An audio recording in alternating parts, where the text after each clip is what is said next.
the man suddenly poured an entire bucket of monkey blood all over them. He planned to use them as live bait to capture the giant python. At that moment, danger was closing in fast.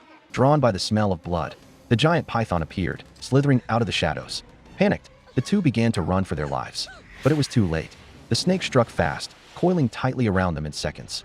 Suddenly, the man leapt down from the second floor. With a precise move, he threw a massive net over the python, temporarily trapping it.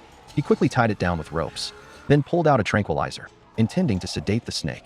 But the enormous python thrashed violently, ripping the metal pipe from the wall and breaking free from the net. Sensing the danger, the man turned and bolted upstairs in a panic. But the python was faster. It lunged, biting down hard and wrapping around him like a vice. Then, slowly, it began to swallow him whole. Danny and Derry used the moment to break free from the ropes. They planned to sneak out quietly, but the python wasn't done. Blocking their path, it now lunged toward Derry. She quickly ducked into a side room, but before she could figure out what to do, the python smashed through the wooden boards and spat out the man's lifeless body. Terrified, Derry didn't hesitate. She jumped out the window. The python slithered right after her. Just then, Danny had an idea. He shouted for Derry to lure the snake into the chimney shaft. To buy her time, Danny grabbed a pickaxe and drove it deep into the python's tail, pinning it down. Then he knocked over a barrel of fuel and lit the fuse that trailed across the floor.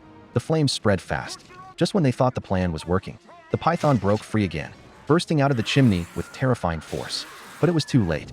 The oil had already ignited. The chimney exploded in a massive fireball, engulfing the giant python in flames. Danny and Derry finally thought it was over. They went to grab what was left of the fuel to head back.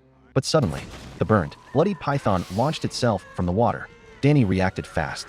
He grabbed an axe from the ground and swung it down again and again, slamming it into the python's head. Finally, the giant python was dead.